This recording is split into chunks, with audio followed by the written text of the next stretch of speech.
Key point 1. Mindfulness outranks impulsiveness.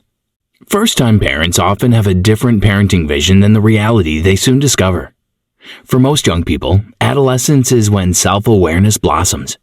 It's when they start doing things their way, even if it makes you, the parent, yell at them. You aren't alone if you find yourself feeling irritated, disappointed, disillusioned, and guilty. Whether through shouting, stomping, or sobbing, parenting isn't easy. Juggling, cooking, maintaining a tidy home, and keeping everyone on track while looking your best is no small feat. Building strong bonds with your kids is essential, as the ideal parent is consistently warm, understanding, and helpful. Yet the reality is that joy isn't always easy to find in parenting. Sometimes you might express frustration, raise your voice, or say things you might regret. Model your children's behavior by helping them know what they want. Discover how to calm down under stress and communicate effectively with your child. You'll also learn to identify potential hazardous generational patterns in your family. Allow these generational tendencies to encourage and instruct you as you become more aware of them. Then begin releasing the tension from becoming a parent. Key point 2. You need a full-time emotional condenser. When you're in reactionary mode, you're at your worst regarding parenting. Imagine if you could answer deliberately in certain situations instead of reacting on autopilot that echoes your mother's words. What impact would you have? When the brain mistakenly identifies a threat, leading to automatic reactions, you may say that you're losing it. Arguments with your kids might trigger these involuntary psychological responses. Such reactions are seldom by choice. Nonetheless, as you'll see, you have some leeway in reducing the damage it does. Without investigating and correcting your biological predispositions, parenting can become needlessly challenging. Yet, this doesn't have to be the case. Losing it is often tied to biology and evolution, but there are ways to navigate it. When your stress reaction is activated, you can't reach the reasoning part of your brain. Clarke-Fields offers mindfulness meditation to work around any emphasized stress and be the best parent you can be. According to her, mindfulness meditation is the foundation you'll build to help you reason in challenging parenting circumstances. To achieve this state of being, you must pay close attention to the here and now and resist the temptation to let your mind wander. Also, train yourself to look at what's happening now without adding value to your observations. Intriguingly, children change and develop new personalities each day. So, labeling a child might not be the best course of action. It's also important to acknowledge that labels aren't always correct, since they have fixed meanings. If your children meet the low standards you've set for them, your fears might come true.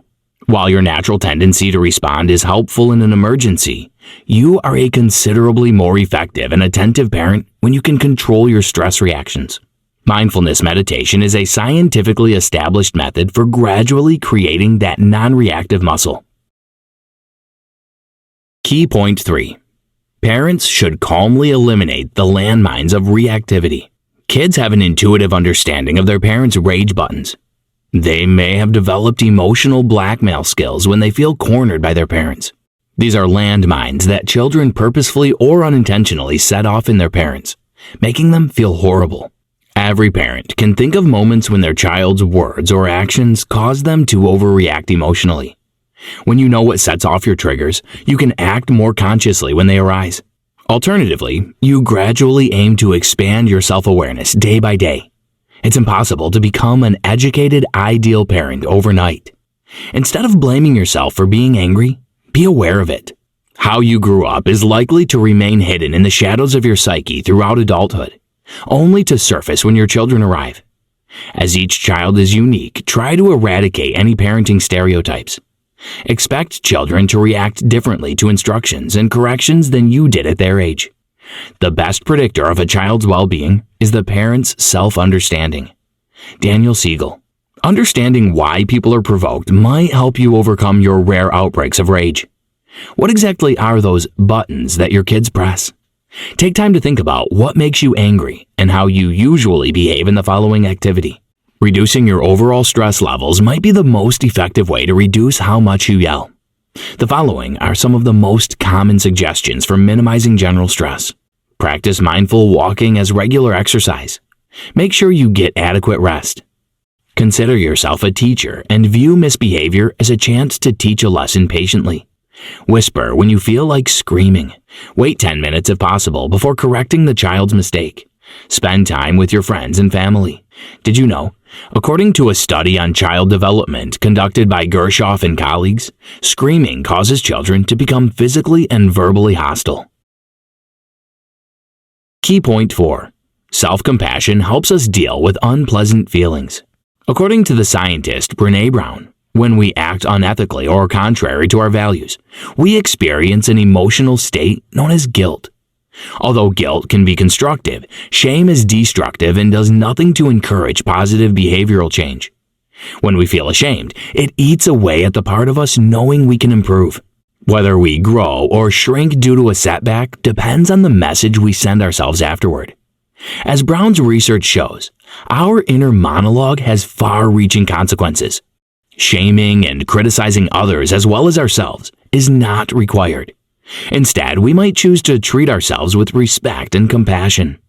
University of Texas at Austin researcher Kristen Neff says self-compassion can be broken down into 3 aspects: self-kindness, mindfulness, and shared humanity. So, how can we start practicing self-compassion rather than self-judgment? Recognizing and halting our negative self-talk is an excellent place to start. Regular meditation will increase your clarity and awareness of your thoughts. When spontaneously provoked, people might experience feelings of shame about themselves or fury against their stubborn child. Unfortunately, if these sentiments are allowed to fester, they might turn bitter, so we should nip them in the bud as soon as they appear. Acknowledging uncomfortable feelings is the first step toward overcoming them. Accepting the reality of our unpleasant feelings will help us get on the road to recovery faster. RAIN, or recognize, accept, investigate, and nurture, might help with a deliberate process of emotions rather than blocking them or getting overwhelmed. It's a skill that becomes easier with practice and eventually assists with faster recovery and more significant serenity. If we recognize, embrace, evaluate, and cultivate our huge emotions, we will be a steadying force for our kids through difficult times. Key point 5. Active listening and situationally complementary speech are key. Each participant in a relationship strives to meet their desires, which leads to conflict. However, understanding that children only learn to satisfy their wants may help you avoid many problems. Your child wants to connect with you every time they speak to you. Consider the act of mindfulness bell, a reminder to halt and listen with your full attention whenever they want to connect. You can genuinely grasp what's going on if you practice listening attentively with focused, non-judgmental attention, allowing your children to feel seen and heard. If you really care about someone, your presence is the greatest gift you can give them. Remember, isolation leaves no room for love. After you've listened to your child and tried to understand their needs, it's your responsibility to respond mindfully. However, in cases where the child needs attention, be available to provide it and draw boundaries where necessary. By implication, you must help them understand that you equally need some me time to function optimally in your parenting role. Hence, give your kids undivided attention and cut yourself some slack. In some situations, you might feel irritated, upset, and frustrated by your children. After all, children are immature by definition. And it's crucial to realize that they can be careless and destructive, not out of malice, but just to satisfy their needs. Know your needs first to have a good, long-lasting relationship with your children. You might find it easier to be humorous instead of severe and demanding while communicating instructions.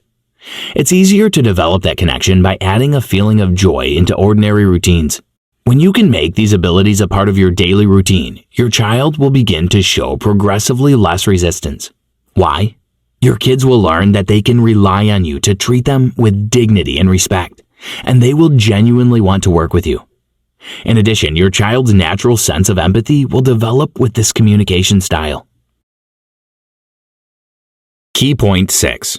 Mindfulness is helpful for problem solving. According to studies, siblings fight about once an hour, while parents conflict with their teenagers once every day. Our needs play an essential role in various forms of conflict because gratifying them causes us to interfere with other people's needs. Many parents take an authoritarian stance when it comes to issue resolution and use a wide range of disciplinary tactics with their children. The failure of punishment to impart any valuable lesson to our youth is one of its most heinous flaws. The idea behind the authoritarian approach is that by reprimanding children when they misbehave, they would come to see their error and be motivated to change their conduct. Unfortunately, youngsters learn that the one with the greatest power ultimately prevails, regardless of how fair the system may seem. The greatest gifts you can give your children are the roots of responsibility and the wings of independence. Dennis Waitley. There is a need to find a balance rather than swinging in the opposite way of dispute resolution. Permissiveness. The only way to achieve a balance is to understand and defragment parent-child disputes regarding needs. Parents and children should put aside their differences and work together to resolve conflicts to bring them closer. The love we have for our children is what holds our families together. It's the most crucial factor in raising a decent adult. Our mindfulness and self-compassion training helps us create strong, caring relationships. When our kids understand that we're always there for them, they feel calm and safe. They feel loved and appreciate us in return when they notice the love we show them. Unconditioned affection, mentoring, and reasonable limits are essential for children. Setting limits gets simpler when we focus on mindfulness, skilled communication, and good connection. Parenting will be easier if you develop responsibility, stability, and independence.